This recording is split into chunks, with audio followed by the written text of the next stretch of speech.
Okey, masuk video BMA yang keempat. Video ni tentang pelajaran tentang reentry yang tak sampai. Okey, reentry yang tak sampai. Kebiasaannya, siapa yang guna BMA pernah tak kalau macam kita dah tunggu momentum, tiba-tiba biasanya reentry kita dekat M5 yang 10 tapi dia tak sampai. Macam mana nak buat kat situ?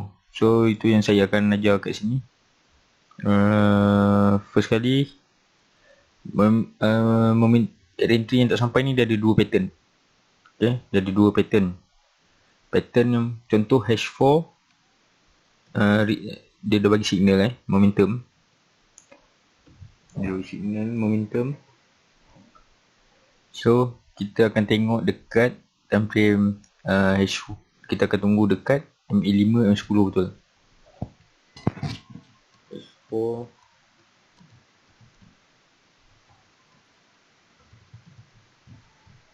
untuk re-entry.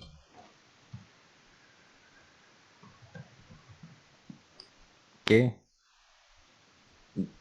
Tapi dekat H4, dekat MA5 M10 re-entry ni dia tak sampai.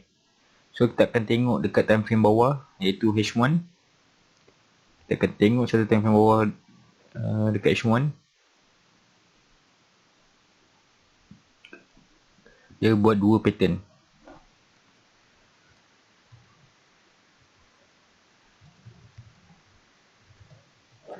Okay. So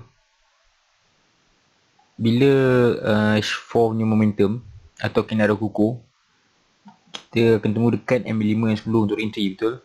Dia tak semestinya H4, daily pun boleh, weekly boleh, semua boleh.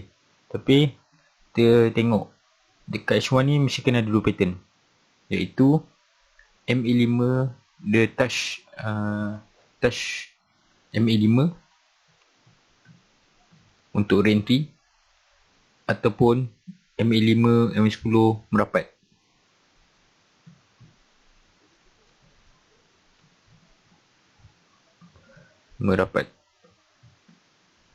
Okey, so kita tengok kat chart. Contoh dekat sini dia ada momentum, lepas tu dia ada re-entry kat sini, tapi dia tak sampai. Sepatutnya dia kena sampai dekat MA5 M10, tapi dia tak langgar pun. Sebab dia tak langgar pun ni, tapi dia terus terjun. Kalau kita mengharapkan langgar, kemungkinan yang tinggi terlepas entry memang sangat tinggi, sebab kita tak masuk. Okay, contoh kat sini, sini momentum gini, nampak? Dia tak langgar, dia terus turun. Sebab time bawah ada re-entry macam ni. Kalau kita kat sini mengharap dia akan langgar balik untuk pullback macam ni, memang tak sampai, tak dapat. Kita akan lalas, kita tahu dia dah habis trend. So sebab tu saya tekankan dalam video ni, ini re-entry yang tak sampai. So syarat dia macam tadi, ada dua, sama ada touch M50 ataupun MA5 M10 merapat. So contoh kat case ni, MA5 M10 merapat, ini adalah re-entry yang sangat cantik. Ini kalau jumpa ni, jangan lepaskan peluang. Ini adalah re-entry yang sangat cantik. M5 M10 merapat. Macam ni M5 saja, dia tak merapat serapat macam ni. So signal dah ada kat time H4 momentum, tapi dia tak sampai. Kita tengok dekat time H1, kita cara dia, kita kena tunggu ada satu arah kukuh ataupun momentum satu untuk re-entry. Boleh terus masuk kalau ada arah kukuh. Kalau macam ni, dua momentum terus, boleh terus masuk. Jangan lepaskan peluang, memang itu kena masuk. Tapi yang syarat H4 ni mesti ada signal momentum atau arah kukuh. Dia bukannya kat kawasan-kawasan MHB.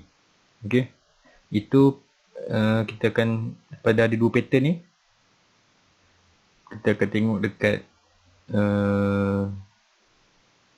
kita akan tengok dekat ni balik, M15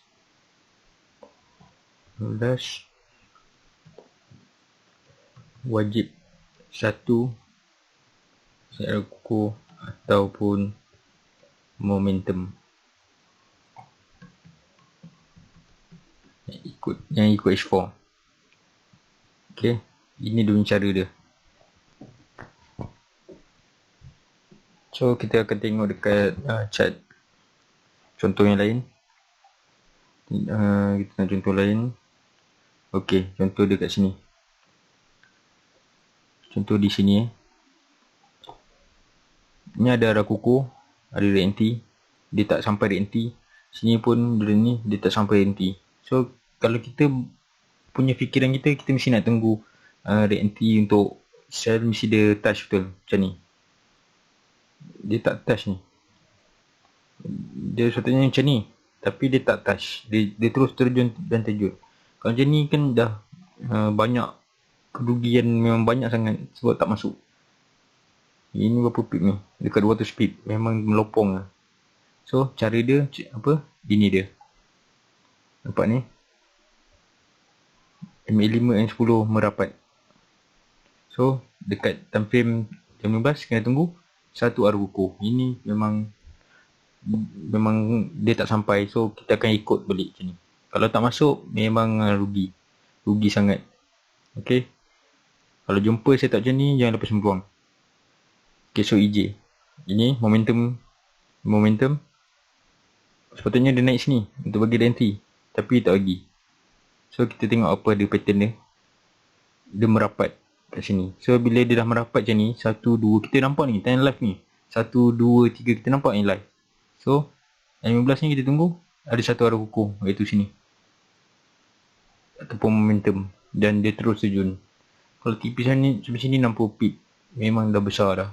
Okay, itu kalau tak masuk memang rugi, sangat rugi. Dan ini kita boleh TP selagi dia tak buat arah kukuh, kita boleh ambil. So, bila dia buat arah kukuh, kita akan TP atau stop loss kalau dia dah salah masuk. Okay, so kita tengok lagi nanti tak sampai. Ni sampai momentum sampai, ni semua sampai. Ni semua sampai. Tengok contoh macam ni. Ni tak sampai, kita cari yang tak sampai. Macam ni arah kukuh. Dia sampai kat sini. Ni dia sampai. Ni memang satu candle mungkin ada news besar kat sini. Tapi dia sampai juga, dia langgar kat sini. Ambil 5, dia cocok je. Sebab tu ada dua pattern, satu merapat. Paling merapat ni paling cantik. Kalau jumpa peluang ni, jangan lepaskan peluang. Okay. So dia punya ni, dia reject MACD. Pattern dia. So ini tak cantik. So dia ada satu news yang besar sangat. Okay, cari lagi yang tak kena. Semua kena ni, momentum. Dia ada kendara kukuh. Dia lambat nak langgar. Dia lambat langgar. So kat sini saja berhenti kat sini. Dia langgar M5, M10 ni. Kat sini apa ada? Dia reject MACD. Macam kita punya pelajaran kita, reject MACD kena tunggu satu kendara kukuh. Nampak ni. So dia ada kukuh, dia naik lagi, dia macam ni. So yang ni kita tak perlu cut loss. Kalau dia float sampai atas ni, kita tak perlu cut loss. Sebab apa? Sebab dia tak, ni memang downtrend. Selagi dia tak buat arah kukuh, baru kita akan cut loss. Macam tu, dia selagi tak macam tu, kita tak akan cut loss. Okay. Okay, contoh je ni. Kena arah kukuh, re-entry ni dia sampai kat ni. Hampir sampai. Tapi reject. So hampir sampai kat ni. Tengok sekejap. Mungkin GU. Okey ni.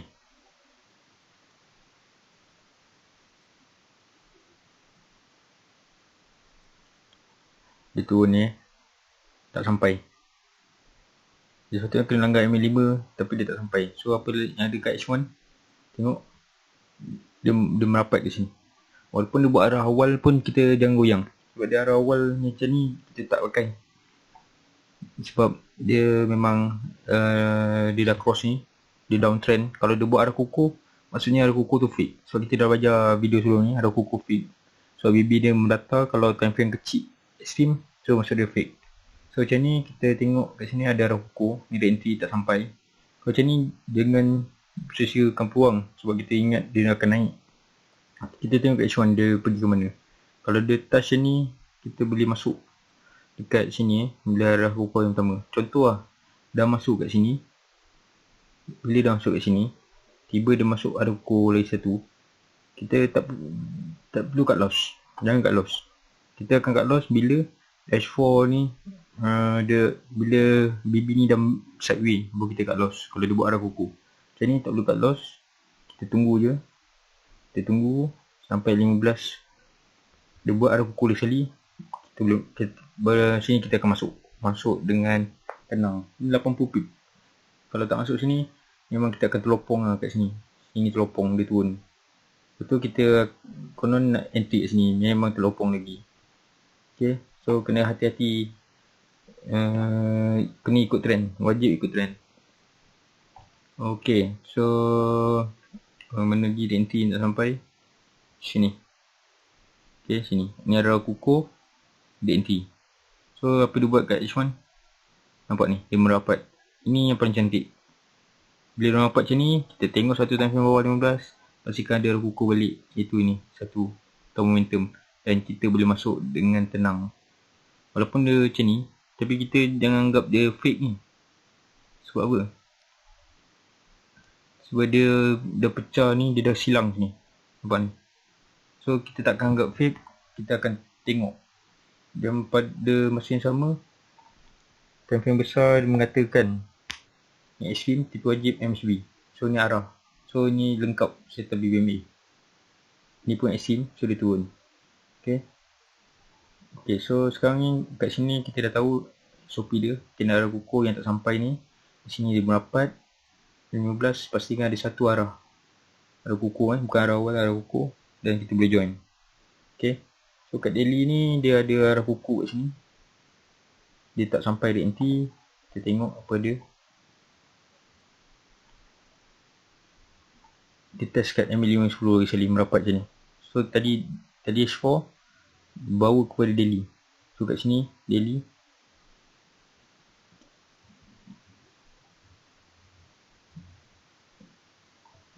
Dia test kat sini.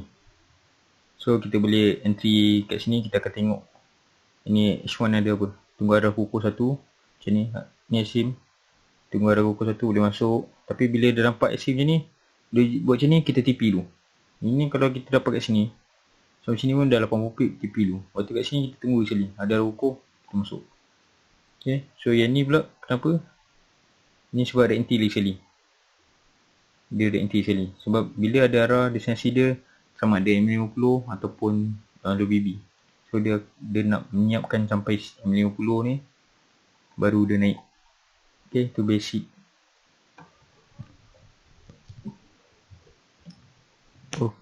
Okay, so kita tengok sini. Ni dia turun ni, dia sampai tak? Dia anti kat sini. Dia touch touch. Kita tengok satu tuan pergi bawah, pasal ada rukuh tu ni. So tuan-tuan kena buka chart, tengok, dan ini sebagai pengalaman. Setiap kali kita trade tengok tak sampai, kita kena ada pengalaman untuk backtest sendiri. So saya kongsikan ilmu ni selepas saya dah buat backtest banyak kali. Saya tengok ni live. Okay, so tuan-tuan kena buat macam tu juga. Kena buat live juga. Kalau macam ni nanti sampai ni, kita recap. Memang kena tunggu ada arah kukuh sini. Nanti. Okay.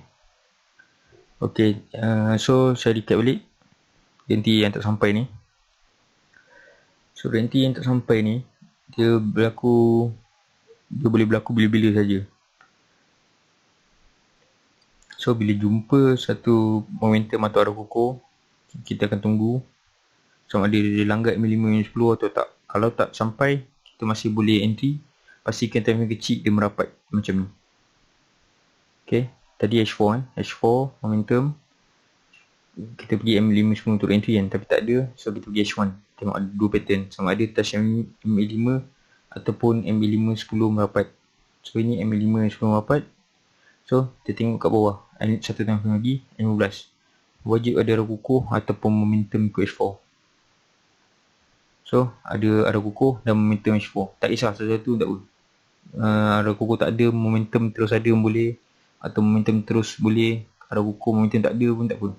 Yang penting dia ada arah kukuh untuk turun. Okay. So video lepas ni saya akan terangkan tentang re-entry confirm 100%. Yang dia set arah kukuh ni adalah entry-entry yang confirm untuk re-entry. Okay, terima kasih, jumpa lagi.